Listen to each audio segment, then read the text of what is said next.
Good evening, everyone. Welcome. So I have the pleasure of doing introductions this evening for our cell phone task force panel this evening. And so I just wanted to first introduce myself. My name is Latifah Frank. I am the Director of Equity, Integration, and Community Partnerships. And I just wanted to give a little background on all of the hard work, all of the conversations, the things that have been going on behind the scenes over the course of almost the last year now.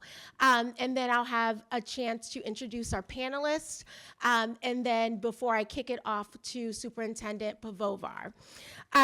So as many of you may know and have been keeping up on, the Cell Phone Task Force Committee was established in May of 2024, and the mission was really thinking about exploring what the impact of media, social media, smartphones, and phones in general had on our student population that we have in Westwood now, pre-K all the way through our seniors that are graduating.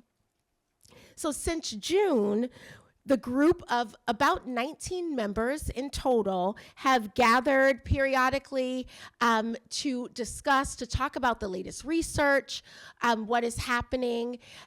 Some of you have participated in this past summer, so the summer of 2024, we as the Westwood community read Anxious Generation by Jonathan Haidt. And so in reading that as a community, we came together at the start of the school year to have conversations, to have discussions about the impact of smartphones, social media, and media on our current students. And so in those conversations and discussions, we had conversations, we talked about the importance of waiting to introduce smartphones to our children. We also talked about the impact that social media has had on our older children currently, as well as our younger children as they're coming up.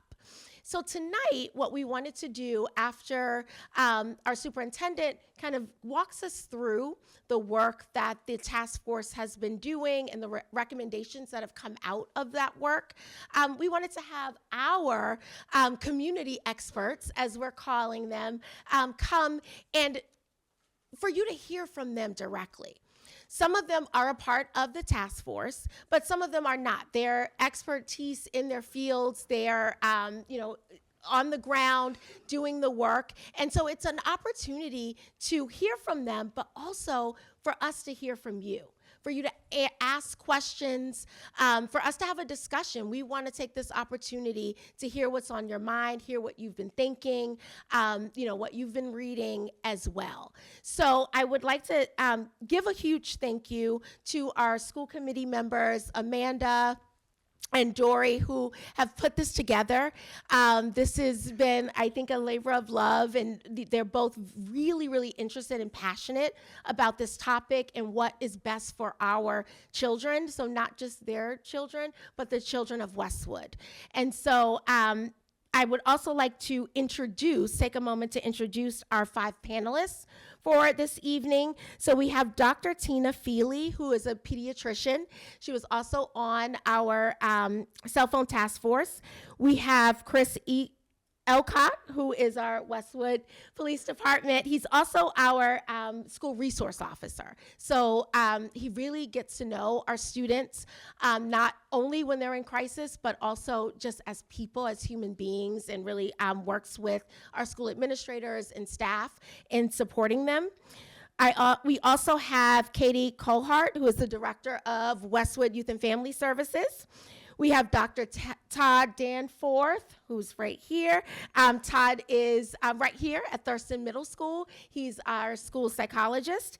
And then we have Matt Kuklitz, who is the principal at the Martha Jones Elementary School. But Matt has had several hats in the district, including school psychologist. He was at the middle school. He's also been at the Hanlon School. So, as I said, we feel like we have some expertise here to really have conversation, to have discussion about the impact that all of this is having on your children, on our students, and how we can do some things to mitigate that impact. But without further ado, I'm going to pass the mic over to Superintendent Pivovar. Thank you, Lateef. I appreciate it. And thank you all for being here today. Really, it's great to have you all come out for this important conversation. Thank you to those that are watching at home as well, too. And thank you to Westwood Media Center, who's filming this for those at home. It's my job just to kind of frame a little bit of the work that's been done so far before we turn it over to the panel. And so we're going to talk about the Cellphone Task Force recommendations in a minute. But first, by way of background, and Lateefa gave some of this in her introductory remarks, we formed in the May of 2024 to examine the research base and really to develop guiding principles to inform future policy decisions at the school or district level. We began meeting in June, and we had 19 members from across the community, including parents, including students, including staff members, including community members like Katie, who came really with the same focus about how do we really support our students in being in environments that really emphasize A, their learning, and B, their ability to work with their fellow peers. The work of the task force, we also began by reading The Anxious Generation. That was our summer homework assignment as a task force. We reviewed the new handbook policies that were implemented this past fall at the high school and at Thurston. And I'll talk about those for those that are unaware what those handbook policies are. I'll share what those are in just a minute. But I do want to thank our administration, Mr. Redmond, who I know a lot of you were here for the 6th grade orientation previously, Mr. Redmond here at Thurston, Ms. Davenport at the high school, who knew they needed to act before with an urgency of now. And so we reviewed how those implementation was going. We looked at the research base. We looked at the Massachusetts Attorney General's toolkit and proposed electronic device legislation that's currently in the State House, and I'll talk about that in a minute as well, too.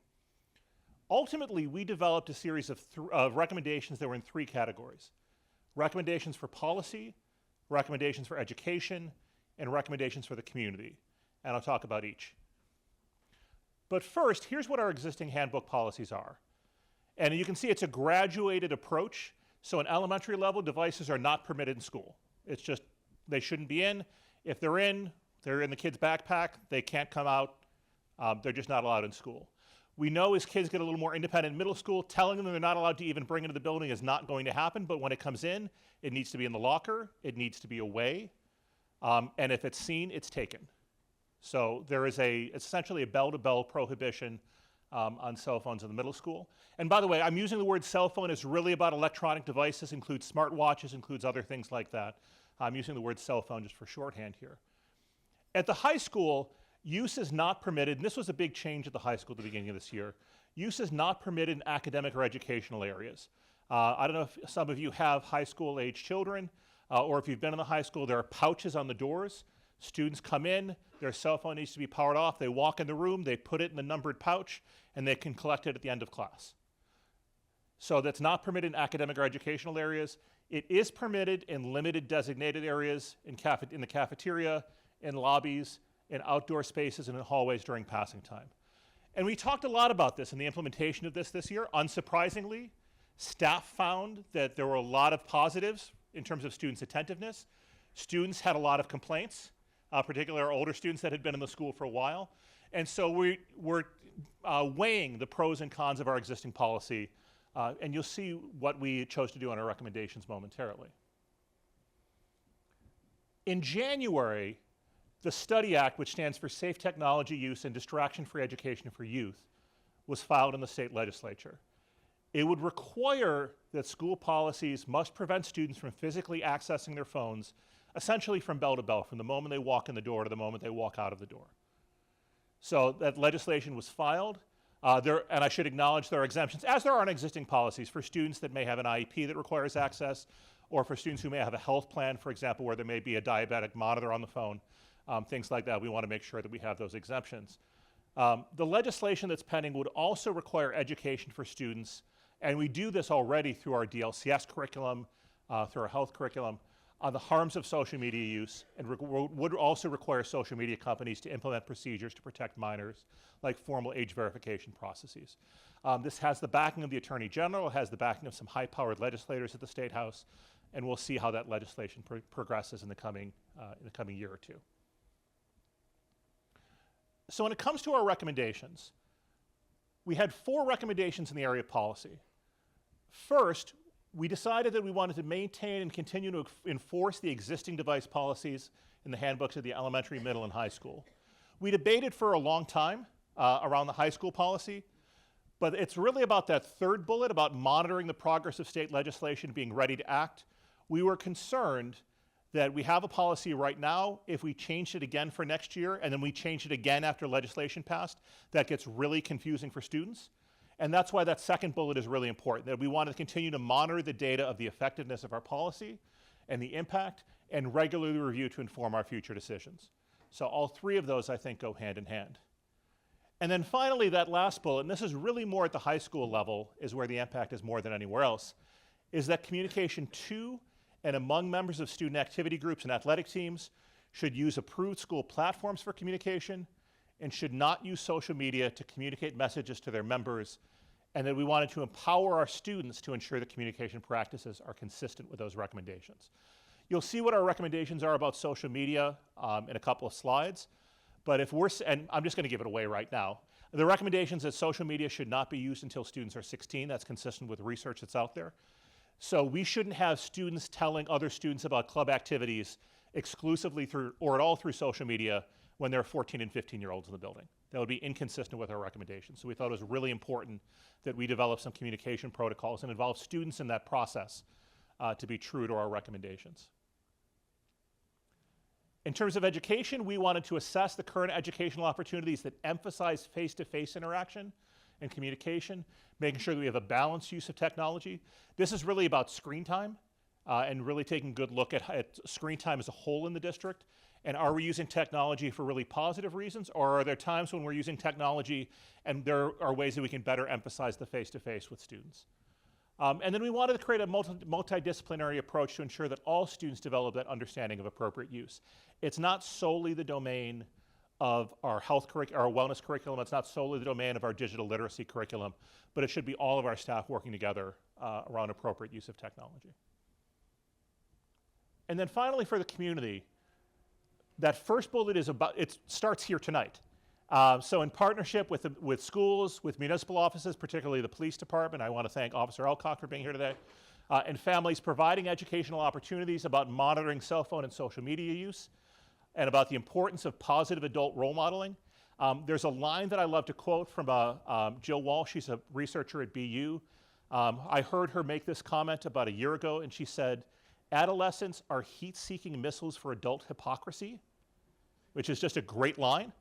And so if we are not modeling that behavior ourselves, then it's really difficult to expect our children to do the same. And then the last one about town-wide conversation should support the establishment of community norms regarding delaying the availability of smartphones and social media, consistent with research that recommends waiting until age 16 for social media.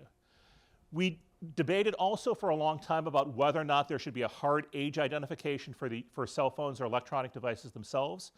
The research base isn't there yet because the research base generally lags behind. And I'm guessing our panel may speak about that a little bit too. But the 16 is pretty firm in the research base around social media. And so we wanted to plant our flag in the ground there as it relates to that. So these are the recommendations that came out of the task force. I want to thank all the members of our task force. They're listed here. Again, this includes administrators, teachers, parents, students. We had one student from Thurston, one student from the high school, folks from the community that came out. There was a great deal of interest in this, and we worked for about a year around this, and I'm happy that the fruits of those labors led to the recommendations that we presented here this evening and to this forum. So with that, I thank you so much for your attention, and let's now get on to the main attraction tonight, which is our panel and the experts out there in the field. So I'm going to turn the microphone over to, I'm not sure, I'm guessing it's both of you, but Amanda Phillips and Dory Parmalee, our school committee members, to run the panel. Thank you. Oh, okay. Thank you, Tim. Could I invite our panelists to come up and sit in the front, please?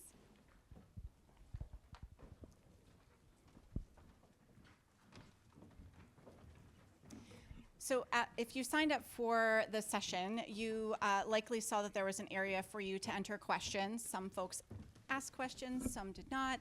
What Amanda and I did last week was to calibrate those questions into a couple of different topics for our speakers to address. So thank you for those who kind of gave us some ideas of what to focus upon this evening. And so we'll walk through the questions that were submitted in those various categories. And then hopefully we'll have some time at the end as well to take questions from the audience. I did just want to underscore that tonight is about what we're doing as a community to help our students and our families be successful as they move through the next stages of their lives within our community and navigating this really tricky topic with cell phones and social media. So there's our panelists. They were introduced before. And I believe we're going to be starting off with Dr. Tina Feely. This is the question that was asked. So what research and medical recommendations should parents and caregivers consider when determining an appropriate age for children to have their own cell phone and access to social media? So hi everyone, I'm Tina Feely. I'm a pediatrician at Chestnut Hill Pediatrics. So this is a question I get a lot in my practice, but especially as part of this, I've read a lot in the last year as part of this committee. So, and I will say that the research is actually lagging a little bit in that it's just coming out. So the AAP, which is the American Academy of Pediatrics, initially had their first media guidelines in 2016, and then they reaffirmed those guidelines in 2022. But since COVID, really a lot of things that we were seeing just escalated. So the research is now catching up. So the AAP doesn't have formal guidelines for an age for social media, for example. But there's enough body of research where we have recommendations that we can give. But I just want to kind of preface that by saying the AAP guidelines are a little broad. They just kind of mostly are for families to come up with a family media plan together and to think about really what works for your family and to be really very conscious of the media that you're using and the conversations that you're having with your kids, and also what you're kind of demonstrating to your kids by your media use too. With that said, most of the research that's coming out now, so since COVID especially, we've seen an incredible rise in anxiety, depression, and eating disorders. And this really, the studies are really showing a dose-dependent response with social media use. So that means kids who spend 2 hours a day on social media have more anxiety and depression than kids who spend an hour on social media than kids who spend 30 minutes on social media. Now, with that said, there is some benefit to social media. There's kind of this, they call it the U-shaped curve. And so for some communities, there is a slight benefit to social media. So for example, kids that are LGBTQ have found community in social media and outsource for maybe some of the, feeling a little marginalized in their home community. They found an online community that can be supportive.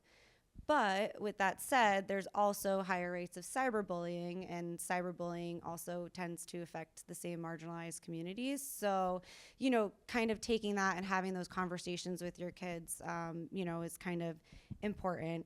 We're also seeing a big increase in problematic media use and internet gaming addiction. So there's actually an entire specialty clinic at Boston Children's for this. That's how impressive it is. And I have had 2 patients with true, problematic media use and disorder, and it is really, really, really hard to solve. It's a really hard problem to solve. Both these kids are almost dropped out of high school because they are so addicted to gaming online overnight that then they can't wake up to go to school. They've threatened their parents when I've had parents take away the routers and they've knocked down the door to go get the router out of the bedroom. I mean, it can be really, so there's one extreme to that too, but we are seeing a rise in that as well. Actually, it's an entirely new criteria for, a psychiatric disorder and what we call the DSM. And then often, people don't realize even that they're connected on social media. So kids, especially, in some of the gaming systems that now they're having access to on their phone, they're having access to on their tablet, on their computer. It's not just like a console at your house. But because of the chat enabled aspect of it, they don't even realize that they're participating in social media by doing that. And the games themselves, the programs, are trying to be addictive to get you to keep playing. So that, is one thing to keep in mind too. And then you're also having unfettered internet access. So think about, at what age do you feel comfortable with your kids seeing every single thing on the internet? Because that's realistically what they're going to see when you give them a smartphone. So no matter how many privacy apps are on it, they've actually done studies to look at kids' opinions on privacy. And if you actually talk to your children, especially adolescents, about privacy, they have a very different opinion than adults do on it. So they actually will intentionally turn off the privacy settings because they want everyone to see what they are doing on social media, right? So they want the clicks, they want the likes. So they'll turn off the privacy settings, and their opinion is not, it's very different from what you might think. Like, of course, you want things to be private. Of course, you want to be safe. You have to think about advertising and digital advertising that goes to your kids too. So, for example, like, you might have seen the Sephora babies and how everyone wants the skincare regimens. Like, that didn't come from nowhere. It came from them being advertised to on their social media sites, right? So whereas we do have laws against, for example, like alcohol sales on, TV and things like that, we don't have that for the directed ads on Instagram and on Facebook and on TikTok and all of that too. There's also an idea, now this is like getting into kind of more of the, sociology, psychiatry research, but there's also this idea of, oh my gosh, I wrote down what it was. There's like a peer socialization. So influencers actually have way more power than advertisers. So, and a lot of kids don't realize that influencers are advertising to them. But it actually has even more of an effect on kids than the just regular advertisement or peer-to-peer interaction, because it looks like an authority figure or someone they want to emulate who's advertising to them. So they're it has actually like this super effect, and that's why influencers and advertising is so effective on social media. It probably does the same to us too, but like studies have actually shown that kids are especially susceptible to this. So think about like, at what age are you okay with your kids getting advertising, directed specifically to them based on what they're clicking on. So if your kids are playing video games, they're going to get more ads about video games. If your kids are interested in wellness, there's going to get more ads on that. But also if your kids start looking for weight loss things and things like that, then it just starts reinforcing itself. So they start going from, I want to look up a healthy diet, to now all of a sudden we're in a like anorexic bulimia type world that they don't even realize they got to. So, keeping that in mind too. So a lot of the research has been showing that the rise in anxiety and depression and eating disorders is mostly in adolescents between the ages of 12 and 16. And so that's where we came up with the 16 as a cutoff. But realistically, it depends on their type of use and what your child is susceptible to. But the most important thing really that's emphasized over and over and over again is open communication with children and coming up with a family media plan. So when you do give your kid a phone, setting times for setting rules such as we're not going to have it at dinner time, for example, because studies have also shown that parents using phones in front of their kids decreases their verbal, conversations, which makes sense. But even having background TV decreases conversation. So really like focusing on what is our media use, including TV and computer and phone. Like, we're going to shut this off at dinner time, for example.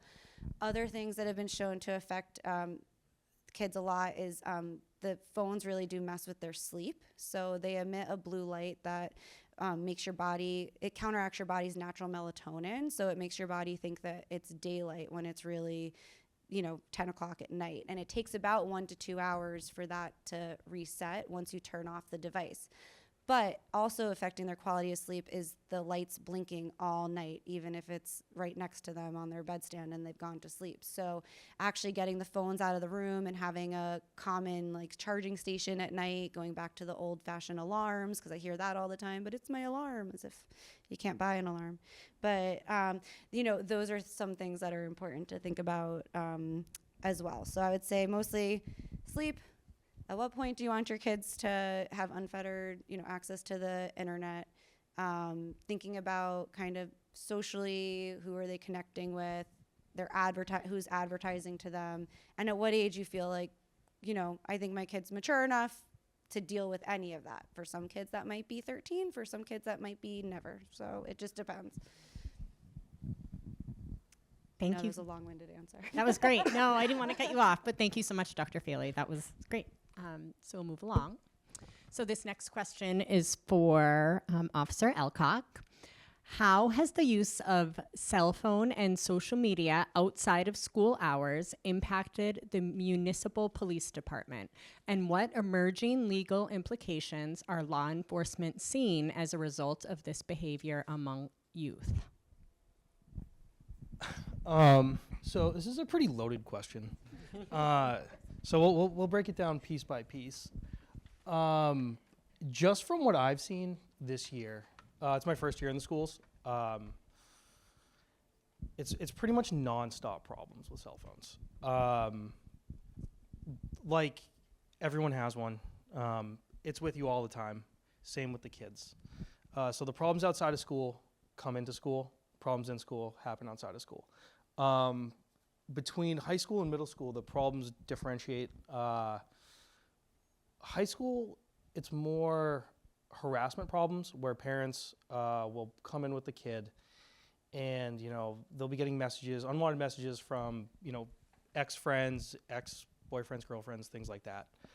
In middle school, it's mostly social media in trends. Kids will see things on TikTok, Instagram, and then reenact them in not smart ways. Earlier this year, in a non-Westwood public school, a kid made a video that referenced a school shooting. He had told one of his friends, who told his parents. The parents called someone who called me. This was at 5 o'clock-ish, so I got called back in. School shooting threat, everyone's worst nightmare. We took it very seriously. We talked to the kid and his parents. He said he saw this video on Minecraft and wanted to remake it. What we found out after was that there was more detail in the video than I think that was initially seen, which in hindsight, I wish the school did a little more to address it. But those things, you see stuff on the internet, the kids post. Most of the time it happens after school hours. And then, the police get called. I'm not always working, despite what my phone says. So if you get a non-school resource officer to respond to a call, after 3, 4 o'clock, you just don't know what you're going to get based on, the level of response. I don't know every kid. I know some kids. I know some of the frequent flyers who post things and say things that aren't always the most safe words and videos. That being said, when they post things that are obviously dangerous, it creates an unsafe situation for everyone. And 99% of the time, parents don't know. So when we go talk to the parents first, they're always kind of caught off guard, saying, I know my kid has a YouTube channel at the age of 14 and posting videos, but I don't know what he posts. Well, that's where that school shooting video went.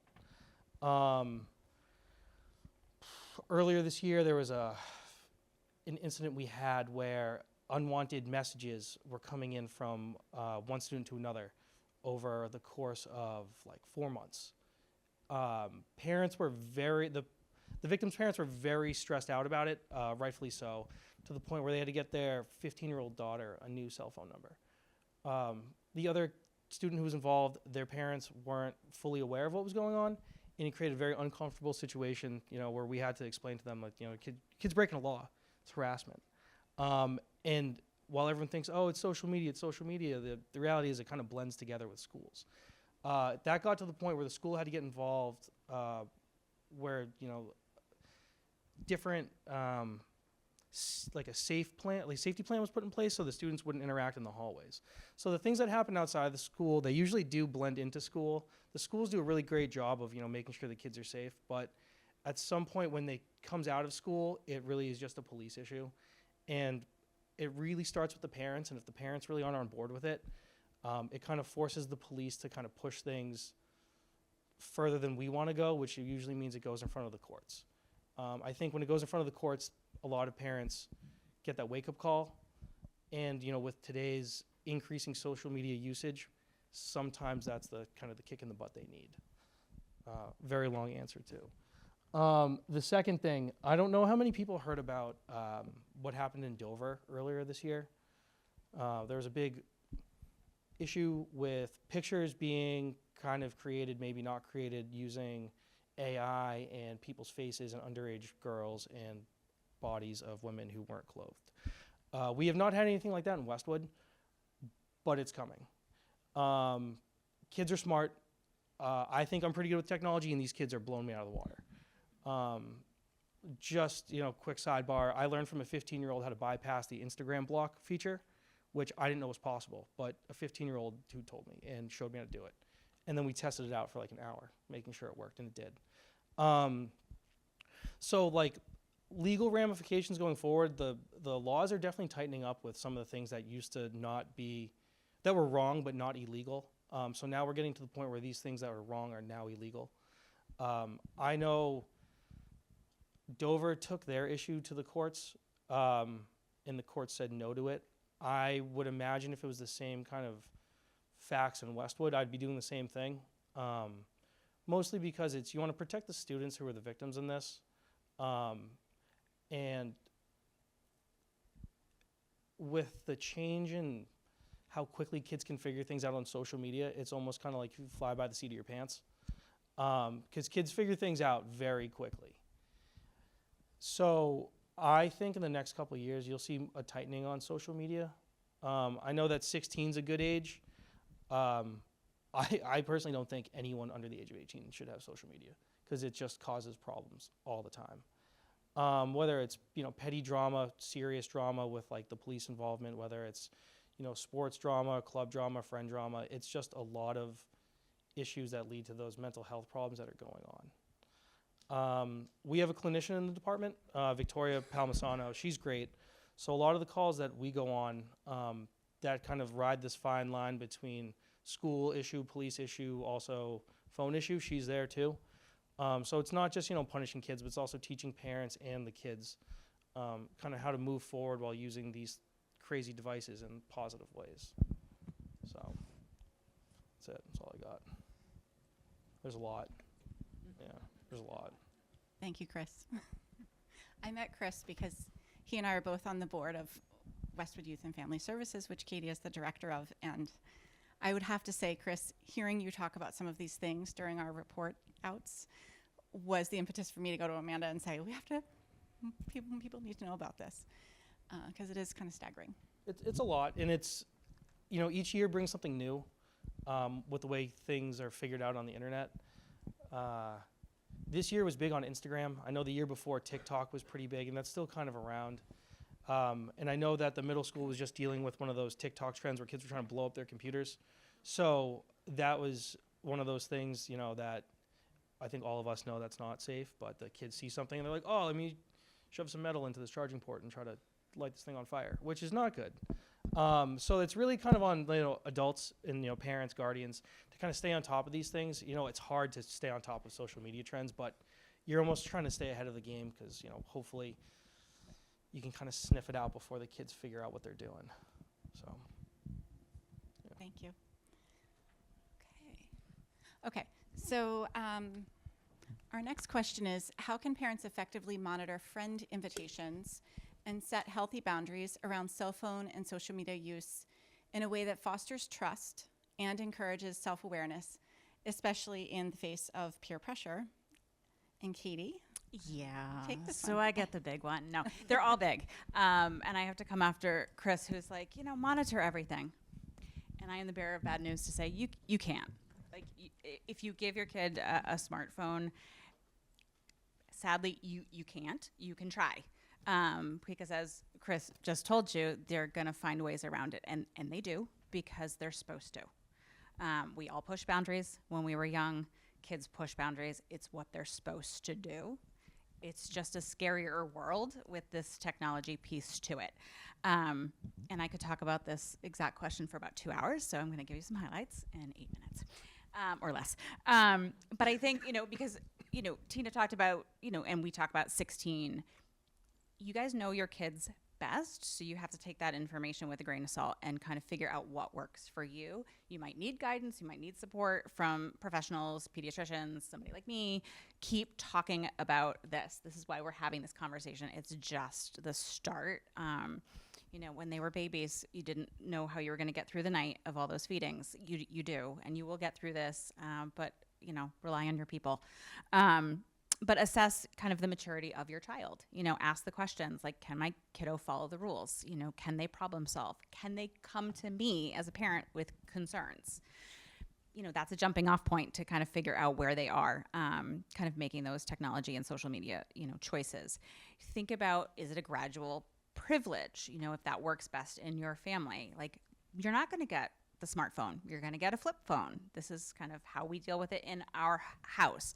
And I talk about it based on your family values. Tina talked about setting the family tech rules.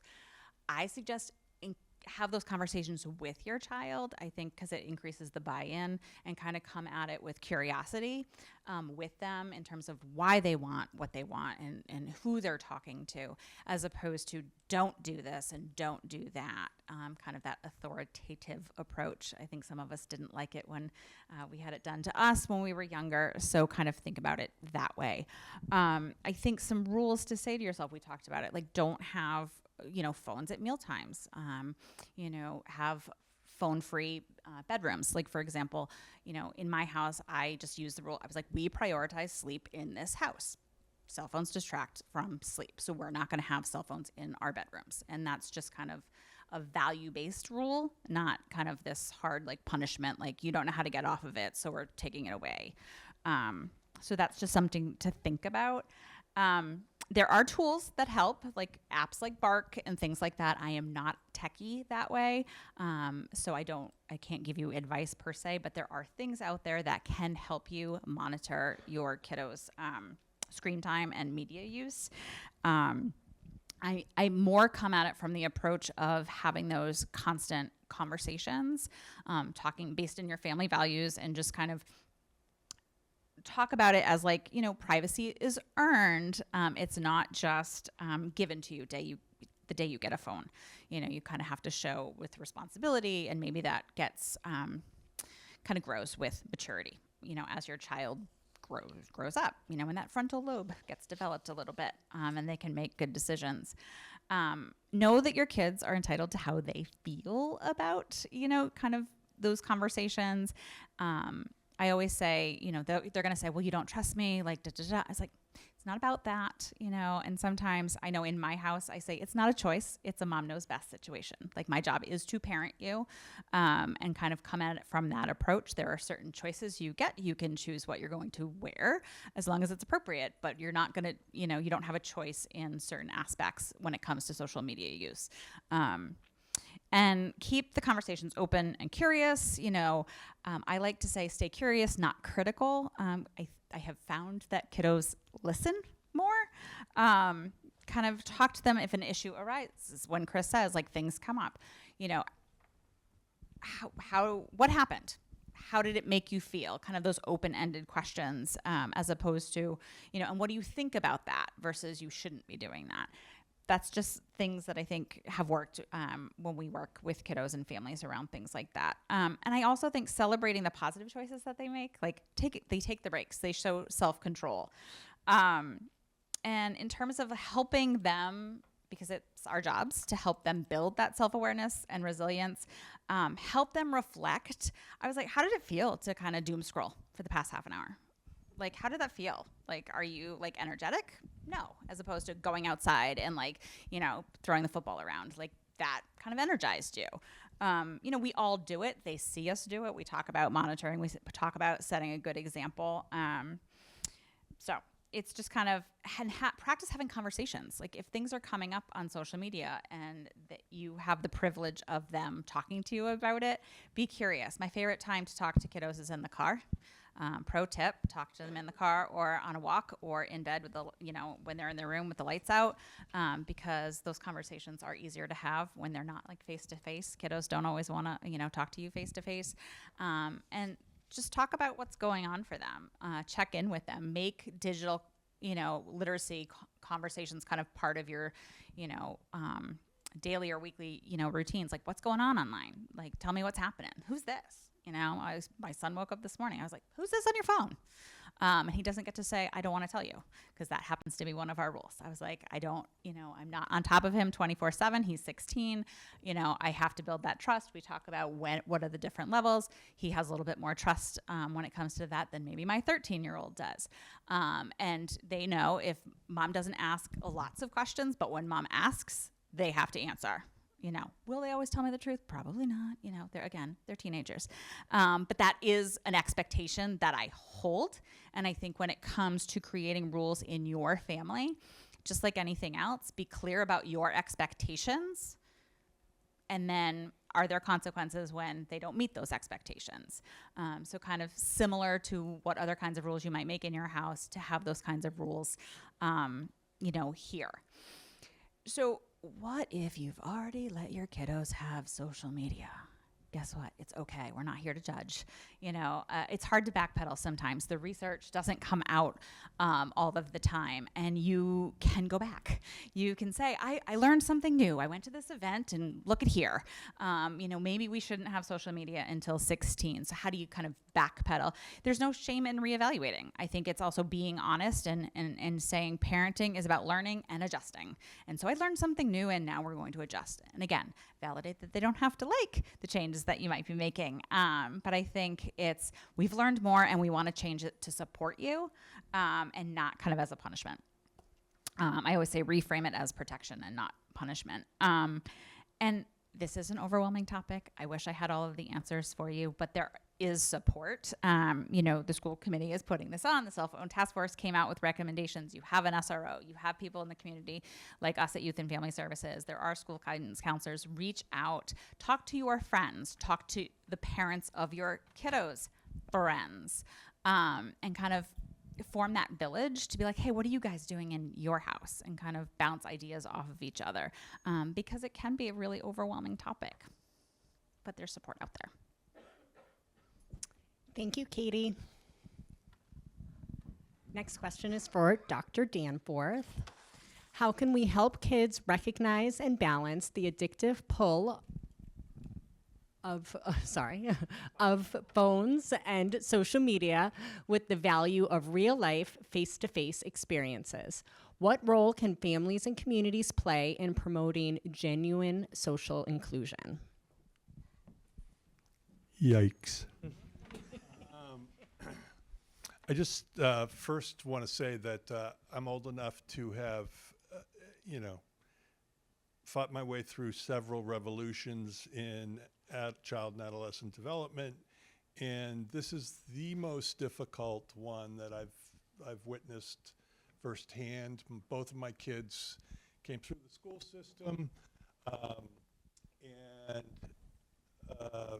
won't get into who made the decision, but we gave them cell phones, and this is a public health crisis as much as it has a lot to do about our educational system here in Westwood and in the community. From my lens, it's a public health crisis, and I remember talking to my son in 7th grade, and he was checking social media. And at that point, I didn't know anything about it.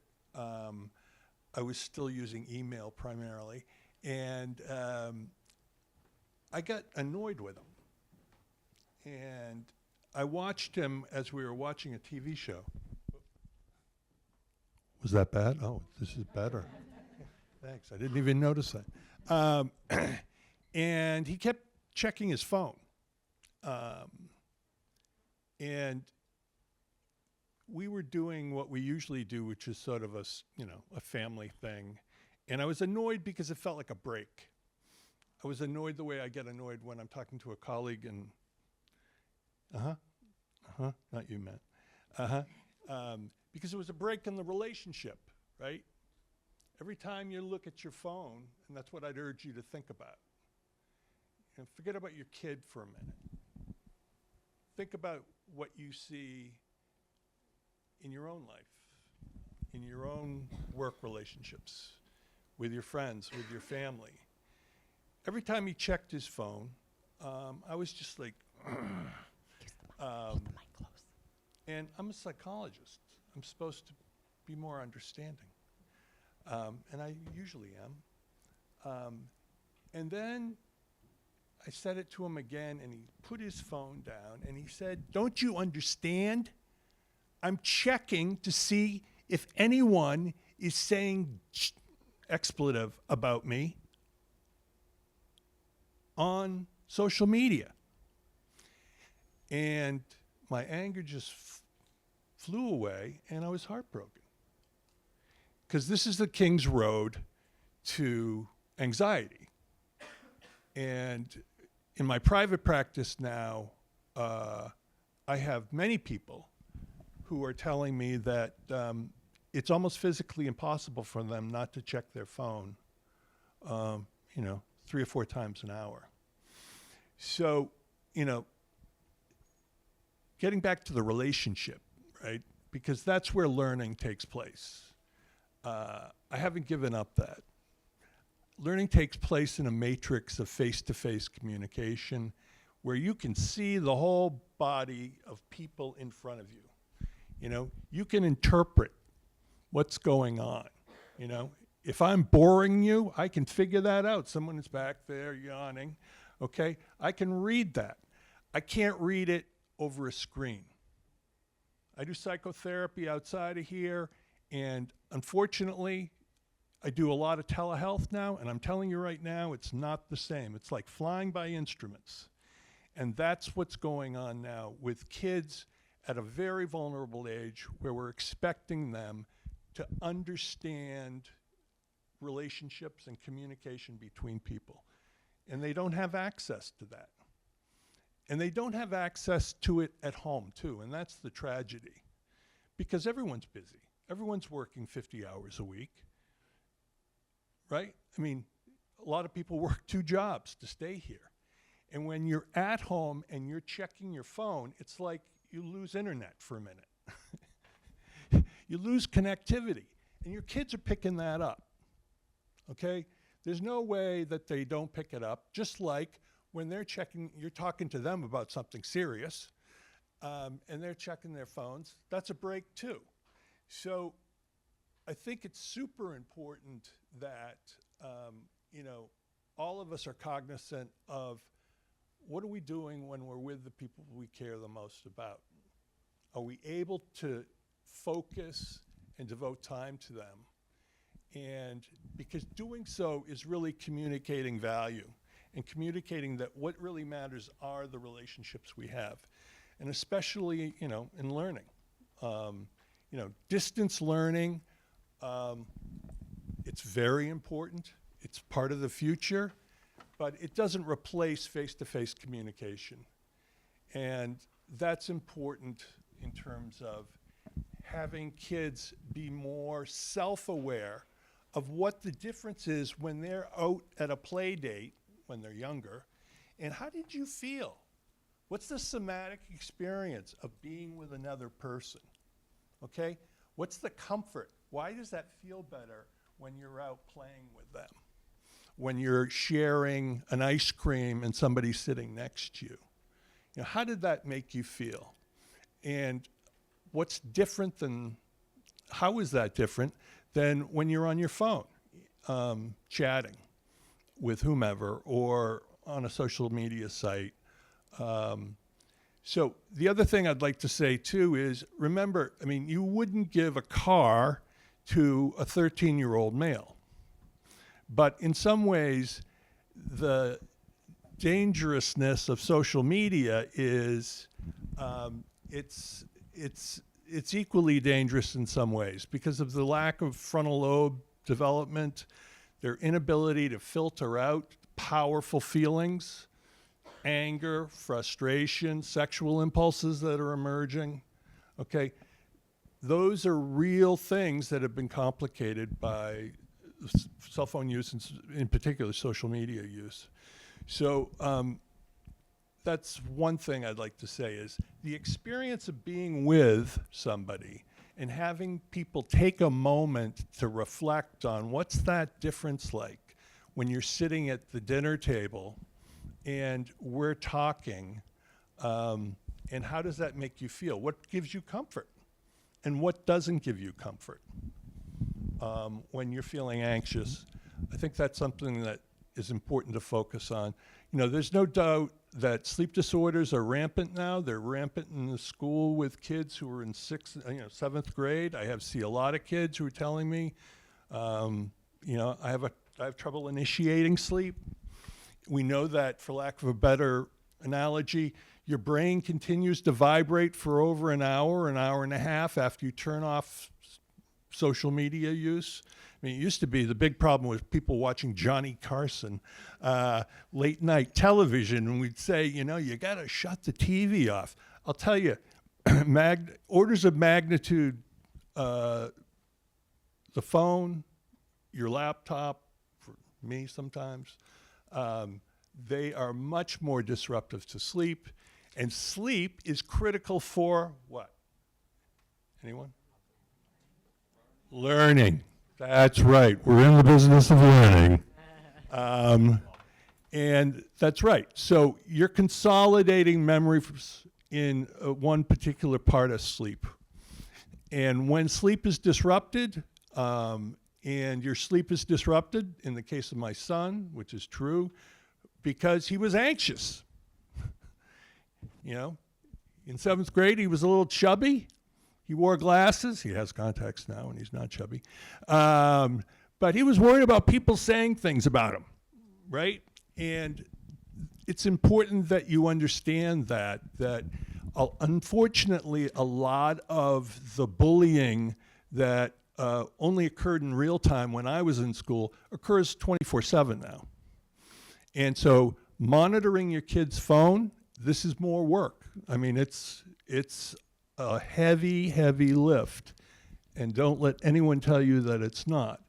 I think Consumer Reports, just to put in a pitch for them, they have some good stuff on social media and helpful stuff on, what you can do to sort of monitor what your kids are using the phone for.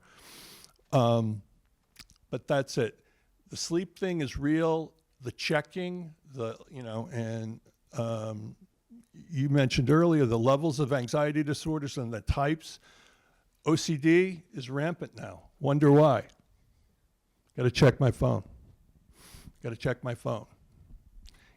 So that is rewiring people's brains. This is from an evolutionary perspective, this is, fundamentally rewiring how we think, pay attention. So, just watch a kid go through TikTok. Boom, boom, visual. I mean, they just, the reels, it's unbelievable. So anyways, I don't know if I answered any of the questions I was supposed to answer. I went off the farm, so to speak. But You did. Yeah. Sorry, I was turning my microphone off so I wouldn't interrupt you. No, I think you answered the question. Thank you. So our last sort of panel question is for Matt, you've been at, I think it's Deerfield, Hanlon, and now Martha Jones, correct? And then a little stop at Thurston in between. So Yeah, I was here for 4 years as the assistant principal, 2 years at Hanlon as a principal, 2 years now at Martha Jones, and then was a psychologist for about a decade at Deerfield. So lots of experience with yeah. many ages of kids. Yep. Yep. Wonderful. I know you know your question, but I'll share with the audience. What emerging trends are we seeing in cell phone and social media exposure among early childhood and elementary age children? And how can we proactively support healthy habits, boundaries, and digital literacy from a young age? So I would say my first thought that I want to share is actually positive. I feel like I'm following Dr. Danforth here. My esteemed colleague. Thank you. I would say post-COVID, not surprisingly, we saw some younger kiddos coming in with some more stunted social skills, right? Ability to have kind of the work habits of a normal kindergartner, right? And then just kind of the social interactions. And I would say that over the past year, I would say this year, and what we're seeing so far from our incoming preschool, it's feeling a lot more typical to what it was like prior to COVID. And I think that part of that is kiddos, you know, we've kind of gotten out of that time range now.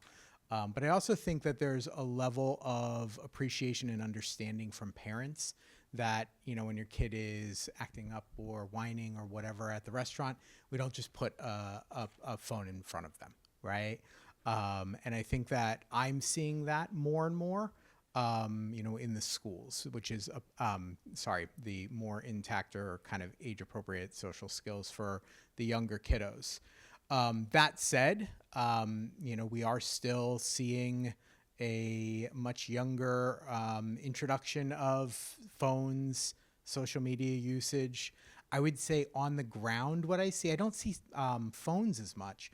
I see a tremendous amount of smartwatches. It's something that I, you know, talk about in the beginning of the year in my newsletters with parents. I send it out during, you know, typical like gift giving times, because that's the reality, right? What am I going to get my kid this year? You know, I have my own kids. I have a 9th and a 7th grader, and I've made a lot of mistakes, and we do a lot of reparation or repairing what happened.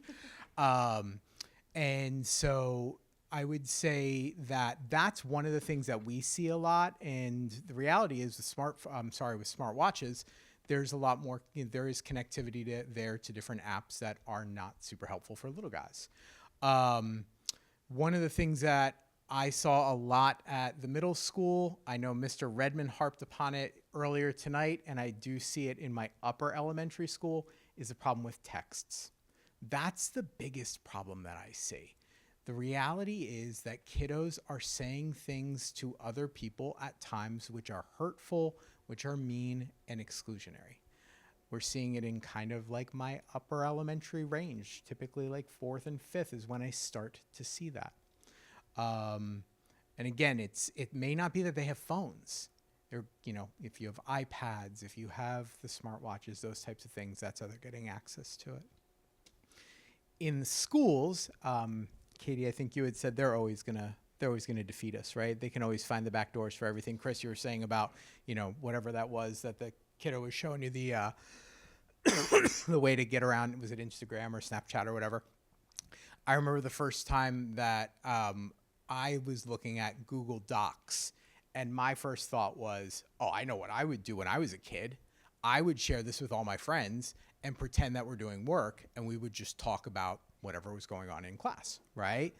And not surprisingly, that's something that happens a lot, right? So it's also on the school end at, in terms of vigilance for classroom teachers, our ITCs, instructional technology coaches. You know, these are things that we're looking at in terms of some of the monitoring that we do. But, you know, if kiddos are at home and they're saying to you, oh, I'm doing homework, and they're on what looks like a Google Doc, it might be something that they're doing. So, excuse me, my apologies. Just be mindful of that.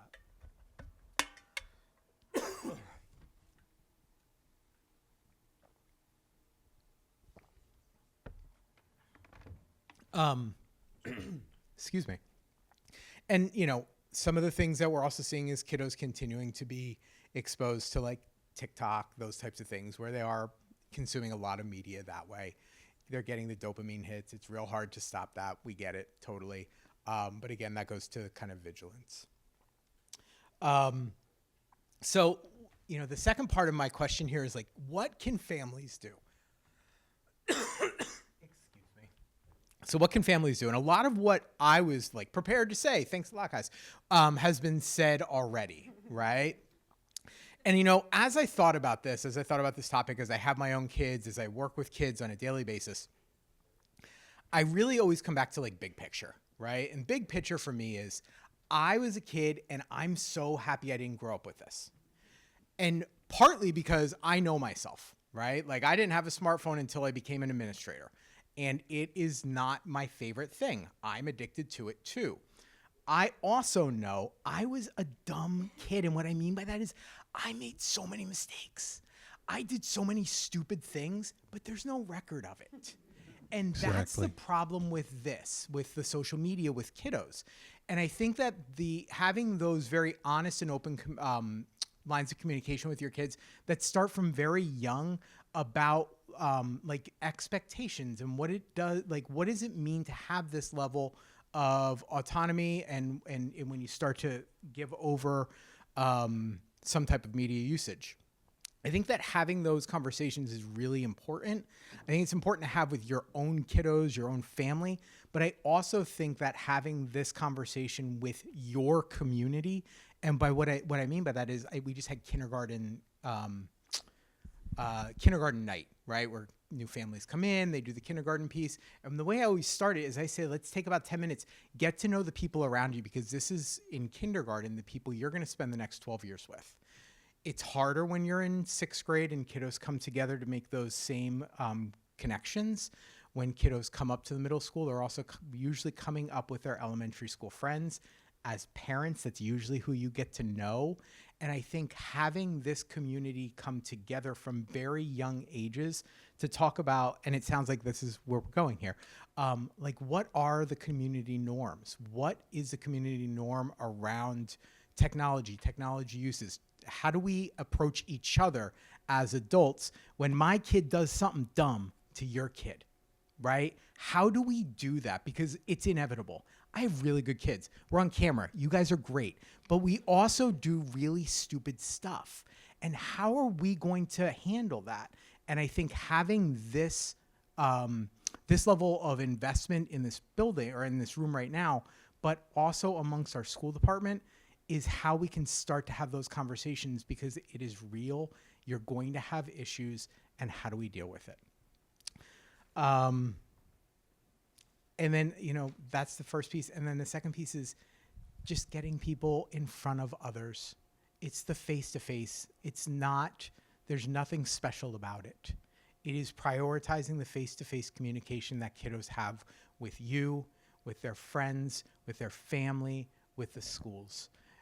Taking our, faces out of our phones, which again, admittedly, I'm as addicted as anybody else. And it's hard, and I make those problems, or I make that mistake at my own house too when I'm, watching a movie I don't want to really watch with my kiddos, and you check to see what the score of the Knicks-Pacers game is, right? But prioritizing that prolonged interaction between humans, I think is super important, so. Thank you, Matt. That was great. So in the interest of time, I think we're going to jump to Q&A. So if anybody has questions for our panelists, they will do their best to field them. Anyone? No? Go ahead. You want the mic so they can hear it. I just said, I'd like to know how that bypass works, because I don't know. And how can I check to see if they're bypassing?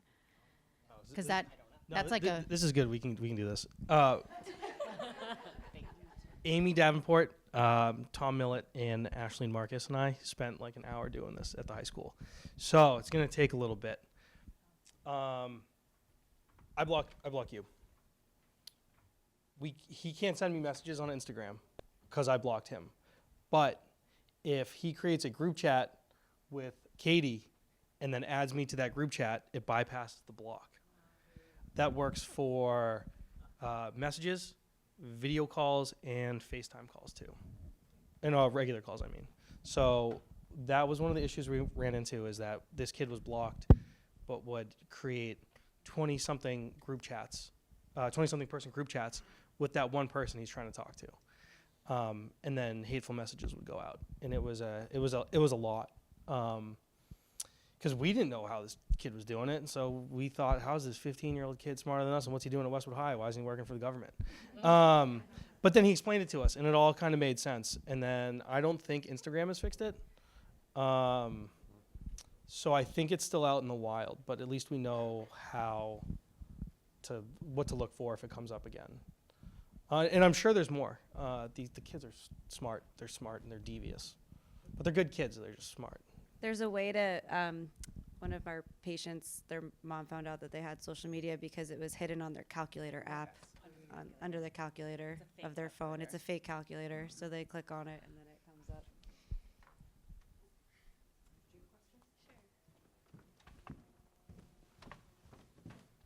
Hi, thank you so much. I just wanted to ask about the role of AI in education, and I know that's an ever-changing field right now. We don't know enough. There could be some benefits, but there's also a lot of harm. So how do schools try to incorporate AI or allow kids to use AI in their education?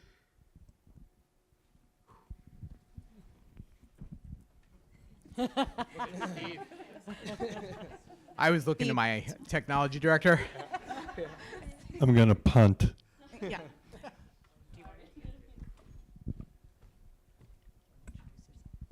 Hi, everyone. I'm Steve Lett. I'm the Director of Technology, and we have been grappling with this for since November 2022, where we're kind of approaching it on a couple fronts. There was kind of the immediate academic integrity issue that surfaced like right away, and we have reviewed our academic integrity policies. I know there were changes made at the high school, and that's still a work in progress. I would say that initially, and I'm talking more about secondary level students, were actually like in November, 23rd, the day after ChatGPT got released to the wild, students were actually just kind of passing off unedited ChatGPT responses as their work, and the teachers knew right away. They're like, this is not your voice, and it was hard, and it was very difficult. I felt very bad for English and history teachers. It has improved, but I do think students are now like a little more aware that they have to edit the work and put their stamp on it, which actually is arguably a little bit better because there's a little bit of critical thinking happening. So we're still grappling with that. We also understand the reality that our students actually need to develop artificial literacy like skills, because they're entering a world where that will be something they're required to do. So we have started to do intentional instruction with some students about what AI is. Like, let's get under the hood.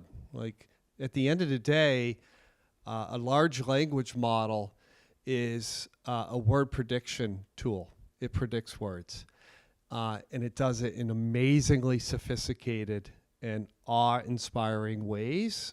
So we are intentionally teaching kids how to do that, but we're just getting started. I don't know if you made reference to it, Tim, but the state is coming up with guidance as well and developing curriculum around AI literacy. So we're making efforts to kind of track what they're doing before we jump in too far with that. So that's a work in progress. And I guess the third thing I'll say is that we've done a fair amount of professional development with staff. It's our kind of thinking that the more we can teach our staff about how to use AI, the more prepared that they will be able to address it with their students. So we have encouraged staff to use it for their own productivity.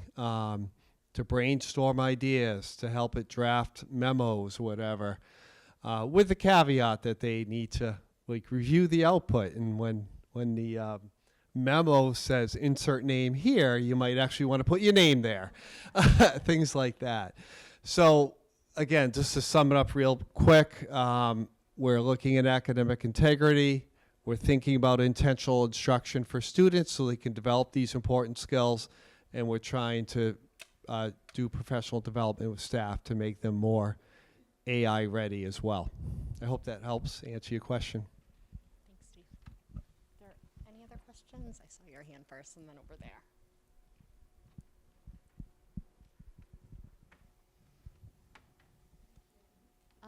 I'm just curious. I know we talked about devices and how it kind of damages and hinders. I'm just curious, there are like real challenges for parents, especially parents where both parents are working or not in the town at the time when the kids, because they're coming home early. So real challenges around where they are, their location, if they can communicate. Is there a device or a tool that is sort of less dangerous that probably would be a better choice for the parents? Is there any sort of thoughts on that? Well, there are a few devices. So there's like the Gizmo watch, although that does have picture taking capabilities. There are just regular cell phones, like good old fashioned like flip phones, where you can, it just access, you can make a phone call, you can text, but you can only text one person at a time. So group texts are actually like same as social media in terms of the effect on kids. So but a single text is actually okay. And they even have a new phone out that's $700 that is it's a phone, but you can't get email, but you can get GPS. One of our nurses at work was looking at getting it, which was very interesting that it was $700. But it does exist, where it has GPS, phone capabilities, and a camera, and nothing else on it.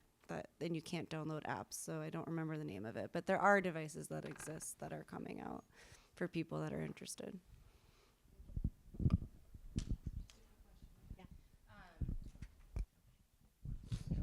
What's the timeline on the legislation that you mentioned in the beginning for coming to fruition potentially? So I wish I had an answer to that question. As anybody who pays attention to what happens at the state legislature, it's wildly variable. If I were to guess, there's going to be some movement within the next year to year and a half, sort of coinciding with the state legislative cycle on that front. Again,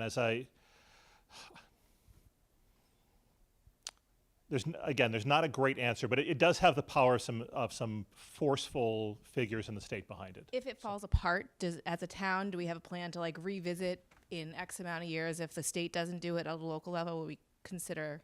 Yeah, so that's that second bullet point in the recommendations about gathering data around the effectiveness of the implementation of the policy and then being prepared to strike. Mm-hmm. And so I think if we do see that it's falling apart and we see that our data is actually having it's not having the desired impact or intention that we're looking for, then we may need to be looking at reassessing what we're doing.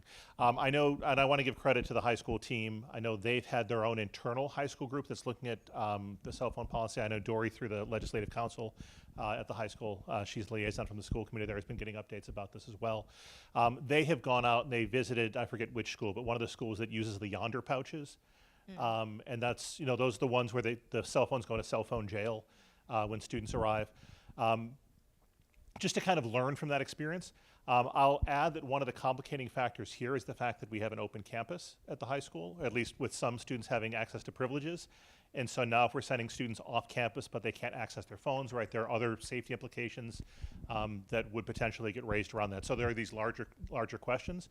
But to answer your question more just directly, that's why we're gathering the data, so that if there is not movement at the state level, we're prepared to act at the local level if the data tells us we should. Thank you. Thanks. And I just want to say one other thing. Thank you for mentioning the group text messages. My kids don't have official social media, but group texts are not. Those I regret that you come to, it's unbelievable. So I appreciate you mentioning that.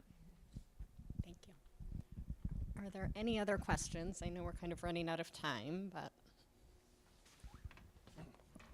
Well, thank you to our panelists. Thank you for all of the time that you put in.